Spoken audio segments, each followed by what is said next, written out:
Doggy Dog. Snoop Doggy Dog. Wait, you said I got to turn it off? Why? What happened? Oh, he's performing for Trump? Oh, all right. Let me get right back to you. I'll talk to you in a second. Hold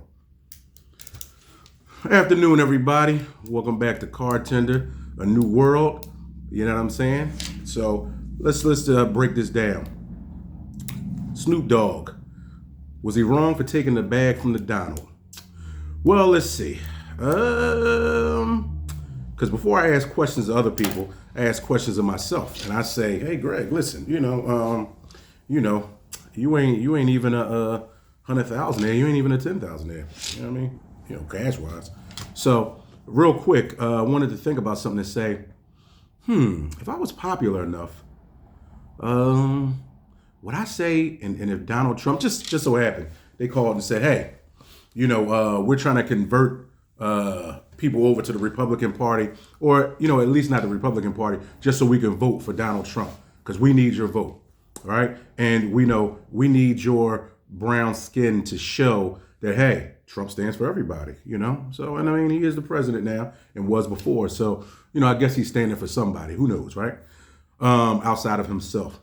But before we talk about that, let's talk about Snoop Dogg. Now, I'm gonna tell you something, because like I've said before, I'm 50. So back on November 23rd, 1993, one of the most anticipated albums, Doggy Style, came out. And that was the lead song that I was bopping to in the beginning. So I had to think to myself, like, wow, Snoop Dogg and I are in the same age range, but of course, back then, we were both teenagers, early 20s or whatever, back in 93. So that means he probably actually started the process. I know he was on Deep Cover maybe back in 1990, 91. So, and I have been an avid supporter, although I'm an East Coast guy, I've been an avid supporter of West Coast. Although I grew up on East Coast music, I did grow up on West Coast music, NWA, which is Ice Cube, MC Ren, DJ Yella, and of course, no other than super producer Dr. Dre. But as we all get older, we all evolve, we all see things in a different way, hopefully. And, we've seen the transformation of Snoop. We've seen Snoop go from, just this guy who was wanted for, a beat a murder case early on back in the 90s, and then went on to a lot of mainstream success. He's talked before about how he lost a lot of money before, and then got with Master P, and started really making a resurgence. And then, of course, we know about Beautiful, I Just Want You to Know. Listen, classic between him and Pharrell. And Drop It Like It's Hard. Drop It Like It's Hard. Another classic. So, won't deny what Snoop has done as far as an artist, as far as an artist who has been able to jump through different hoops, get through different, like even when I saw him with Martha Stewart, I thought it was funny. I thought it was just a dynamic move, as far as, because sometimes even when I used to work, quote unquote, a regular job, sometimes, when you're around different races of people, you have to, they call code switch, or, you have to, because, I'm a fairly big guy. So, you don't want to feel like the intimidating guy in the room. You don't want to feel like the guy that everybody is, scared of, if something, if you have just a slight disagreement with them. So it's something that a lot of black people, especially black men, especially larger black men, have to deal with. So to see, Snoop, ex-gang member or whatever, with Martha Stewart, it was like, okay, that's cool. It's good to see the progression in society. It's good to see that, people can get second and third chances. It's good to see that people can move on. And because there is this thing where as black people, you do want to have a certain amount of acceptance, because you understand without that acceptance, you may not get paid. And if you don't get paid, you won't be feeding yourself. And if you can't feed yourself, you definitely won't be able to feed your family, right? So we understand because, like I tell a lot of my friends, I don't remember the last time any dollar bill had any black face on it, had any other race's face on it, right? So uh, there always is. I guess because we all live in the same country. There always is a certain amount of sellout that happens. So if anybody tells you anything differently, then they're lying. Okay, so yeah, because like think about it, the cars you drive, any of them, maybe some of the parts were, but are there any black manufacturers, African American manufacturers, even overseas, African, and I'm not talking about Elon Musk because that's Tesla. I'm talking about as far as any black owned manufactured anything, no clothes, anything, right? So sometimes that can also be a sense of hopelessness. So in a way, you feel like to be accepted by certain people, you have to be in these circles of certain people. You have to be accepted by these certain people, which in a lot of cases is true. Because I mean, I would love to see a all black business that from bottom to top. You got mostly black people who are running it, but I doubt it, right? So, and even if so, then a lot of the money comes from either the government or somewhere else. So, as far as, because I hear a lot of people talking about, we need to bring back Black Wall Street. The problem with that is that, of course, there's not a lot of cohesion between black people and their money, unfortunately. A lot of times that cohesion stops with them and their families and their immediate business partners, right?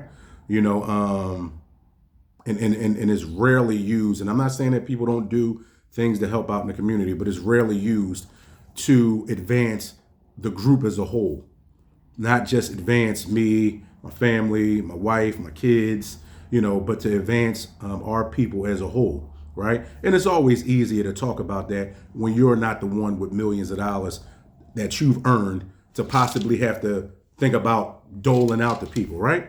You know what I mean? I don't have to think about doling out any money to anybody. I think I donated to the wildlife fund, but that was just maybe a few bucks at what did I take at Five Below, right? Where they actually had a donation that you can make.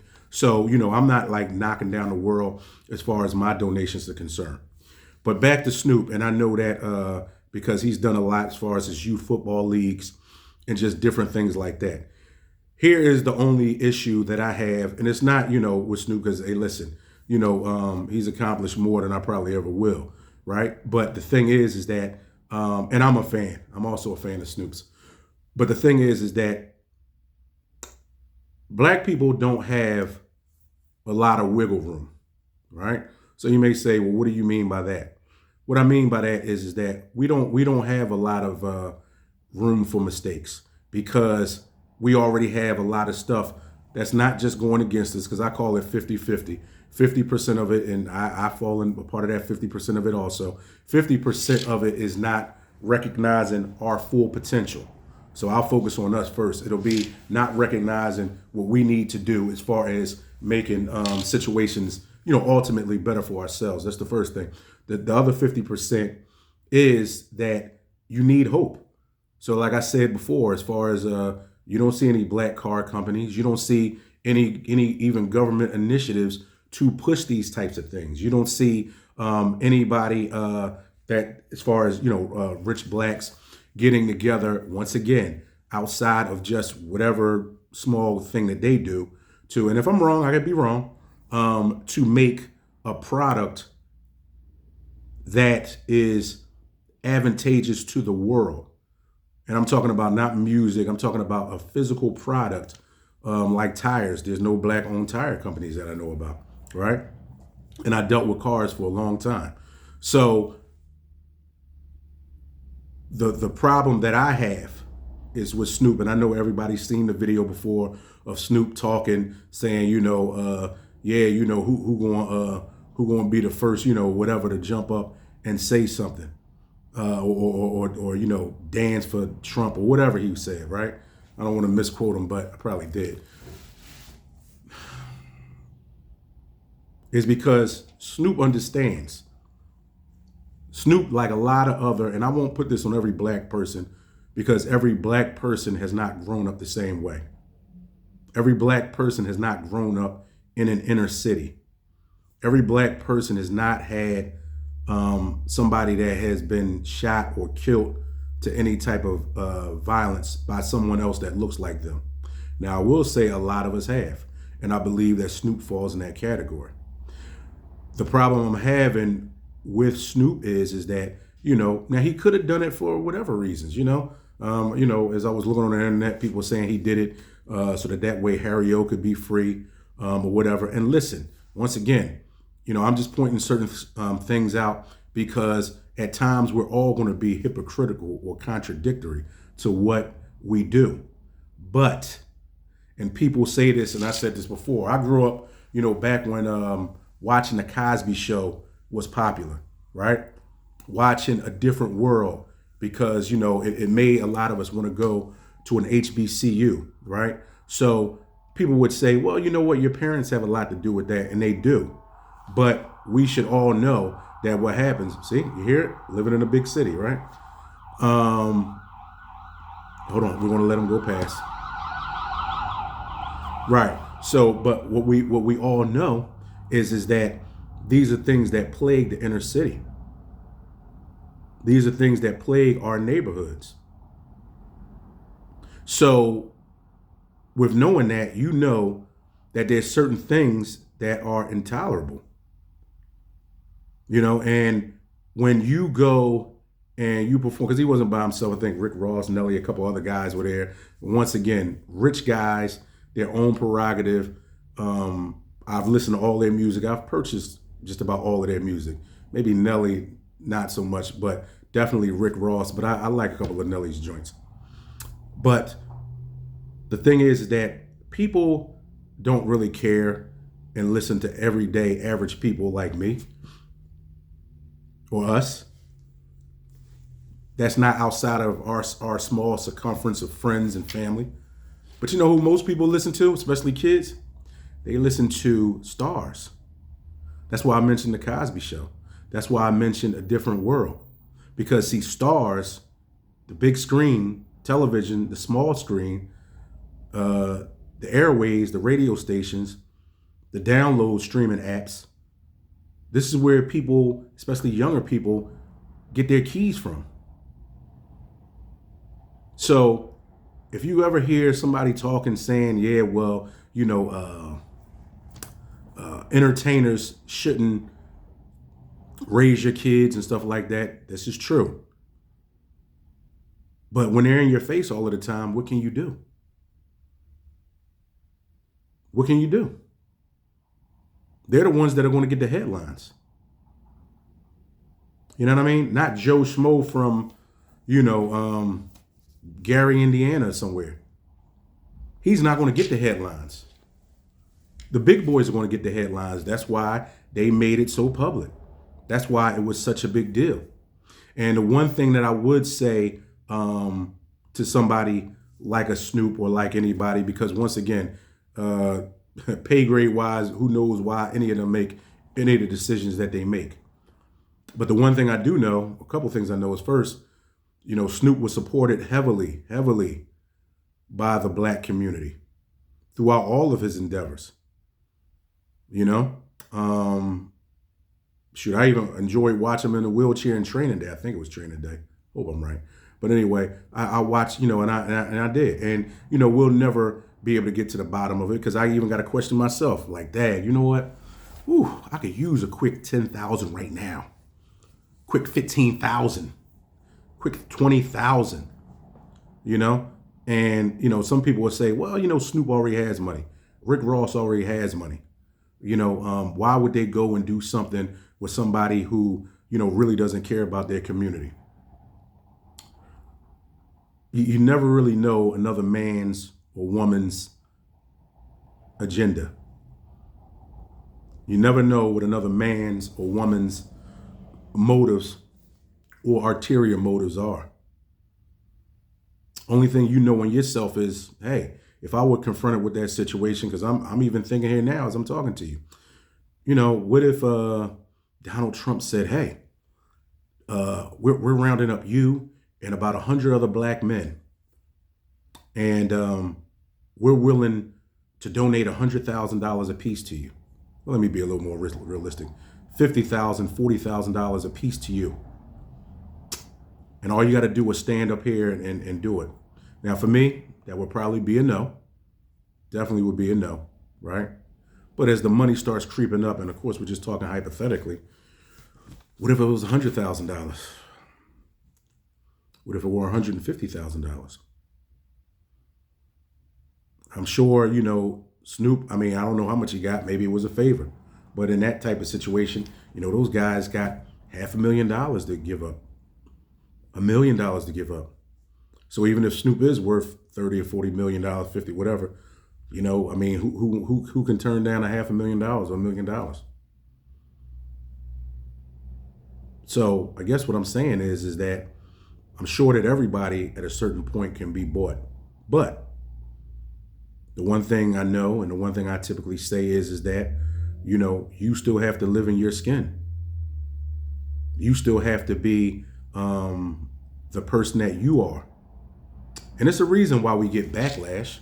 We don't get backlash. I don't think Snoop's getting backlash just because of the statement he put out about Trump years ago. I think Snoop's getting backlash because as a black person in this country, you understand. You know what people have been through. And it's up to us to make sure that these younger kids understand that too. And that means some semblance of solidarity, sticking together, saying, hey, money isn't the only thing. But if you do happen to find yourself in that position, don't be condescending to people. Don't be condescending to people. Because, overall, I think everybody loves Snoop. A lot of people like Rick Ross and Nelly, right? And even with Snoop, because a lot of us have smoked weed or still smoke a lot of weed and everything like that. But what is that saying to our kids? We watch Snoop as a mainstream person, and he always has weed in his mouth. Does that affect the younger kids? Right? He's grown and, he could do whatever he wants to do. But, once again, people look to the stars. They do. We've heard about all of the crazy stuff that maybe Tommy Lee or Guns N' Roses, guy from Guns N' Roses, or, just different groups have done. But have we ever seen it? Do we see them online shooting up heroin? Do we see them online doing lines of coke? Right. And I know some people would just say, well, it's just weed. But the way I'm starting to see it, weed is starting to become more of an epidemic than, well, maybe not the crack days of the 90s, but it's getting pretty bad, especially for our youngins. So these are things that I want us to think about. Would you sell out and take money from Trump or another situation outside of your job? Do you think Snoop is right? Do you think he's wrong? I just think that as men, we have to be better and bigger pillars of society. You're always going to have good, you're always going to have bad. Do I think Snoop's a bad guy? Hell no. I don't think any of those guys are good guys. And do I applaud him for what he's been able to do with himself in his life? Hell yes. But as black men, we have to stand for something. We do. Because we see other men standing for stuff. And I wouldn't even make a big deal about it if we weren't so far behind in the race. So shout out to all of them. Hopefully Snoop will come out and say, you know what, my bad, man. I know y'all disappointed at me, but you know what I'm saying? I did it for a reason. And black people are very forgiving. We love a transparent person. We always give, it's just like most of America gives multiple chances to do the right thing. But if we've done something that we know, if most people can give you backlash and consider it to be wrong, most likely it's wrong. Or put it like this, most likely it's not in the interest of you and what your core base is. So, and that goes for any of us, no matter how big we get, no matter how great we get, remember who your core audience is. Because the thing is that other cultures only stamp your credibility based off of the credibility that black people will give you. All right? So until next time.